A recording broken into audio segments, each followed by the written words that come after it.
तो भारत में minimum wage यानी न्यूनतम वेतन की जो कहानी है ना, वो किसी चक्रव्यूह से कम नहीं है।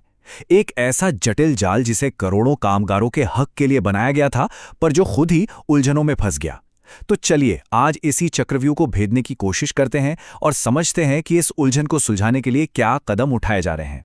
कहानी की शुरुआत होती है इस एक आंकड़े से जो हमें सोचने पर मजबूर कर देता है, 92%।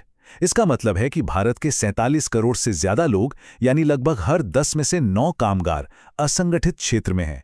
मतलब उनके पास ना तो वेतन की कोई गारंटी है और ना ही कोई सोशल सिक्योरिटी। और यही वो जमीनी हकीकत है जो मिनिमम वेज के सवाल को इतना इतना जरूरी बना देती है। तो फिर ये सब शुरू कहाँ से हुआ?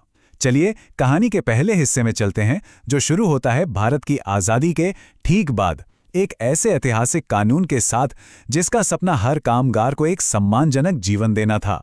देखिए, इस पूरे सफर की नींव रखी गई थी 1948 में मिनिमम वेजेस एक्ट के साथ। मकसद बिल्कुल साफ था, संविधान ने जो एक सम्मानजनक वेतन का वादा किया था उसे पूरा करना। फिर 1957 में बात और आगे बढ़ी और जरूरत आधारित मिनिमम वेज क्या होता है इसके नियम तय किए गए। और फिर 1991 में पहली बार national floor level minimum wage का कॉन्सेप्ट आया। हालांकि यह बस एक सलाह की तरह था, इसे मानना जरूरी नहीं था। और पता है ये जरूरत आधारित वेतन का आइडिया कितना शानदार था। इसका मतलब सिर्फ पेट भरना नहीं था, ये एक बहुत ही दूर की सोच थी। इसमें एक मजदूर परिवार के लिए अच्छा खाना, रहने के लिए घर, पहनने को कपड़े और इतना ही नहीं, ईंधन, बिजली, बच्चों की पढ़ाई और इलाज का खर्चा भी शामिल था। मतलब वेतन का करीब करीब 20 से 25% हिस्सा। तो अब सवाल ये उठता है कि जब सोच इतनी अच्छी थी, इतनी दूर की थी, तो आखिर ये सिस्टम एक उलझे हुए जाल में कैसे बदल गया? चलिए इसी की पड़ताल करते हैं। इसे समझने के लिए पैचवर्क रजाई का ही उदाहरण बिल्कुल सटीक है। सोच कर देखिए, एक ही देश, एक ही तरह का काम, लेकिन हर राज्य में नियम अलग, वेतन अलग। अब इससे होता क्या था? कंपनियों के लिए तो ये सिरदर्द था ही, पर मजदूरों को तो ये तक नहीं पता चल पाता था कि भाई उनके असली अधिकार हैं क्या। और ये उलझन कितनी बड़ी थी इसका अंदाजा इस नंबर से लगाइए, 1679। जी हां, राज्य स्तर पर 1679 अलग अलग तरह के अनुसूचित रोजगार थे। इसका मतलब ये हुआ कि टेक्निकली देश में हजारों अलग अलग मिनिमम वेजेस रेट्स हो सकती थीं। ये तो मतलब कॉम्प्लेक्सिटी की हद थी। तो इस पूरे बिखरे हुए सिस्टम की जो बड़ी बड़ी दिक्कतें थीं वो क्या थीं? पहली तो यही कि राज्यों में जमीन आसमान का फर्क था। दूसरी, वेतन को महंगाई से नहीं जोड़ा गया था, तो मजदूर की असली कमाई घटती जाती थी। तीसरी, लाखों मजदूर तो कानून के दायरे में ही नहीं आते थे। और शायद सबसे बड़ी प्रॉब्लम, इसे लागू कौन करवाए?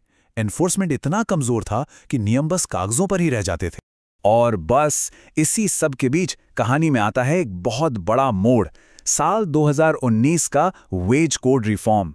ये कोशिश थी इन सारी ऐतिहासिक समस्याओं को एक झटके में सुलझाने की। इस रिफॉर्म का सबसे बड़ा मकसद क्या था? सरलीकरण। आप देखिए, पहले जहां ये 4 अलग अलग और काफी पुराने कानून थे, उन सबको हटाकर एक सिंगल कोड ऑन वेजेस लाया गया।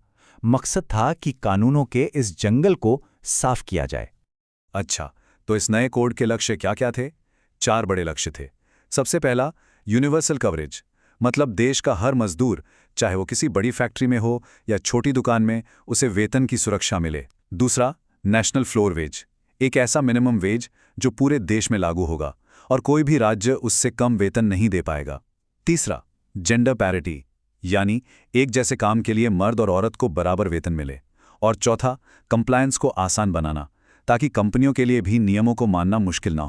अब देखिए, ये सुधार कागज पर तो बहुत अच्छा लगता है, बहुत उम्मीदें जगाता है, लेकिन भारत जैसे बड़े और विविधता वाले देश में किसी भी कानून को जमीन पर उतारना अपने आप में एक बहुत बड़ी चुनौती होती है। और ये बात बिल्कुल सही है कि सिर्फ कानून बना देना ही काफी नहीं होता। किसी भी कानून की असली कामयाबी 3 चीजों पर टिकी होती है: उसे लागू कैसे किया जाता है, नियमों को सख्ती से मनवाया जाता है या नहीं, और क्या समय के साथ आने वाली नई चुनौतियों के लिए उसकी समीक्षा होती है। तो फिर इस नए कोड के सामने असली मुश्किलें क्या हैं? पहली तो है अस्पष्टता। ये नेशनल फ्लोर वेज तय कैसे होगा, इसका फॉर्मूला साफ नहीं है। दूसरी है असमानता। राज्य अभी भी अपने वेज रेट तय कर सकते हैं, जिससे राज्यों के बीच का आर्थिक फासला शायद बना ही रहे। तीसरा है हेरफेर का डर कि कहीं कंपनियां वेजेस की परिभाषा को ही तोड़ मरोड़ कर कानून से न बच निकलें। और आखिर में वही पुरानी चिंता, एनफोर्समेंट।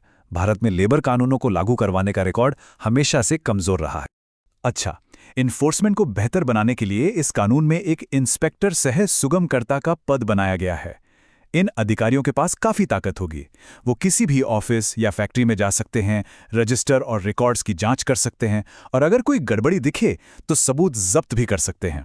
मतलब कोशिश ये है कि नियमों का पालन सख्ती से हो। तो कुल मिलाकर हम कहाँ पहुंचते हैं?